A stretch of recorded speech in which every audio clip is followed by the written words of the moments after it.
Hello, this is Coach Wilson, and this is Unit 1, Day 6. Today we're going to be writing our journal about the Columbian Exchange. How did it relate to the movement and interaction between the New World and the Old World?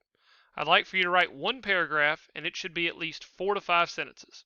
Please make sure you're including any information that we talked about in Day 5, whether it be various things such as diseases, or foods, or anything like that. There's multiple things you can go back and add to your journal.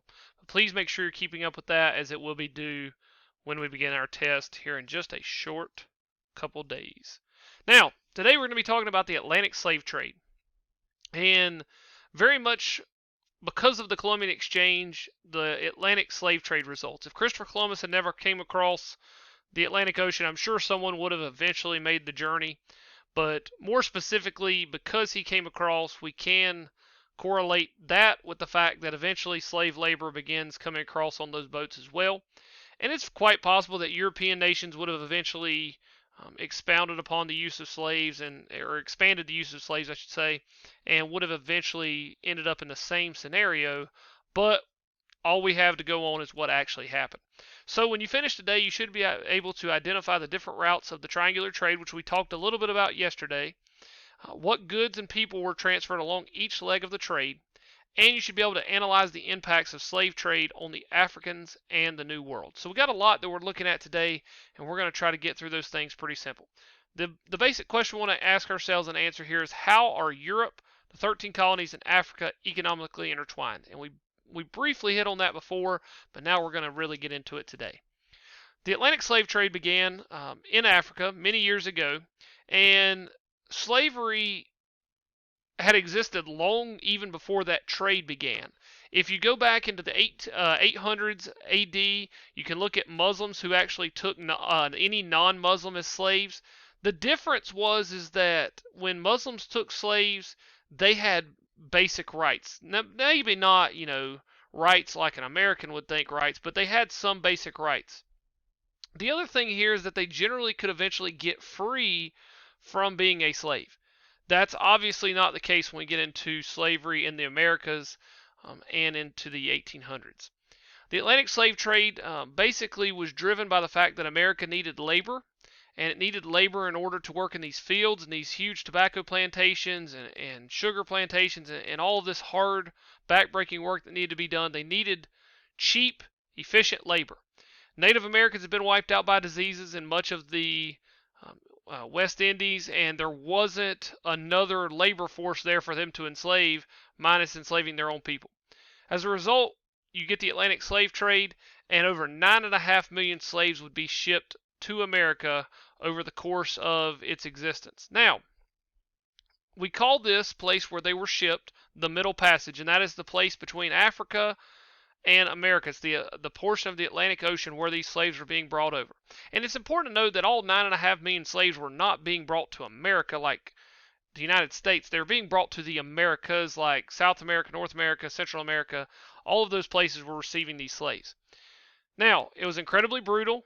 Most of these slaves were going to be used in sugarcane or tobacco plantations, but the trip over was just about as dangerous as any of the labor that they actually would do on any of these plantations. Now, if you note here, roughly about 4.5 million slaves ended up in the West Indies. About 500,000 broke off and were brought to the New World in Richmond and Virginia. Some of those were brought into Charleston, and some of those were brought into New Orleans and into Mexico. But another 5 million of those slaves were taken down into Rio de Janeiro, Buenos Aires, Salvador, all of those places in South America. Even some were taken across there in Central America and brought down into Peru and various parts of that country. So we have a lot of slaves being spread out, but this is over the course of 210 years, not like 50 years. It's not like all this happened at once. They basically took half the population of North Carolina and moved them to the New World. However, approximately 10 to 15 million slave people were transported during this 210-year period. I put 9.5 million because that's about as close as we can get to knowing, at least in our side of the country. But some of those were sent to Europe. Some of those were sent to other parts of the world. Obviously, they didn't keep a record of every single slave that we can go back and know exactly what what slaves were brought over, because many slaves were smuggled, they were stolen. Uh, Smugglers would go over and capture entire tribes, all sorts of things. Now, we have here a picture of a slave auction, and we'll talk more about these as we get into the 1700s and 1800s. Slaves were often auctioned, and if you notice in this picture, the men here look like this is just a normal, casual, everyday thing. It was nothing to be at a place where they were selling a human being. Here's another picture of how they would sometimes put slaves into the ship. Generally, they were organized by men, women, and boys. And guys, they were laying there for a month and a half to 2 months of travel, and they're not getting to go outside and pee off the side of the boat and use the bathroom and get some privacy. They are laying there basically naked beside 100 of their fellow men or women, and they're defecating on themselves. They're using the bathroom on themselves. It is a very, very rough and terrible place to be. A lot of times slaves got sick or died. And here's the problem. Many slaves, number one, couldn't swim that were being brought over, and so they would jump off the boat and instantly drown. And two, even if they could swim, where are they going to swim to? They're in the middle of the Atlantic Ocean. And so we'll see when we talk about later in the period, La Amistad, where they actually overthrew the captain, the slaves did, and the men who were on the ship that were transporting them, and then didn't know how to steer the ship, and just ends up being a mess. Now, the triangular trade was a result of Columbus's journey as well, and slavery kind of borns the triangular trade, because what happens is the New World requires slavery. The Old World, specifically Europe, and those European nations such as Spain and England and France, they're going to require all of these raw materials, and then the smugglers and those who are trying to barter with the tribes in Africa are going to need some of these manufactured goods, which they take back down to Africa in order to get more slaves. The worst part about it is they would take these manufactured goods such as guns and rum and clothes and trade it with an African tribe to get them to help them, but then not give them very much ammo to where when they got done helping them take a tribe, then they either come back or they wait a few months and then come back, and they take the tribe that helped them capture their fellow brothers and take them as slaves too. And so it's this just ridiculous amount of trickery going on in the southern portions of Africa, and all of these slaves are being brought over to the New World and sold for cash. Now, obviously, like I said, you bring the slaves over, the raw materials are harvested, sent to Europe. Europe is going to make manufactured goods out of them, whatever that may be, from chairs to guns to clothes, whatever it is, and they're going to send those to the colonies and back to Africa in order to be traded.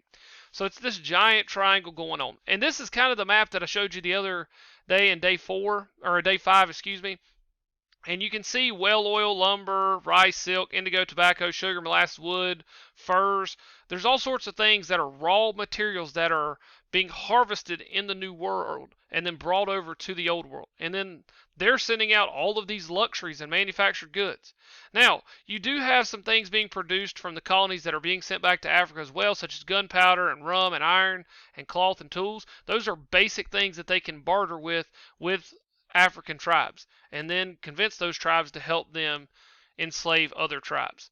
Now, just to show you the distribution of slaves between 1519 and 1867, so between the beginning of, right around the beginning of the slave trade to roughly 2 years after the end of the Civil War, this is the percentage of slaves that were traded. And a lot of times I think we don't realize that, North America and, the colonies is not the only place that these slaves were slaves. And it's not the only country in the world that had a issue with slavery.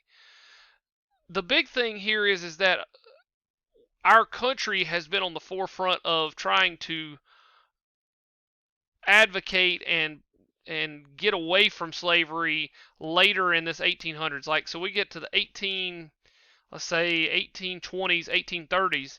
There's quite a bit of people in our country who are publicly advocating for the end of slavery, as well as European nations were starting to get away from it then.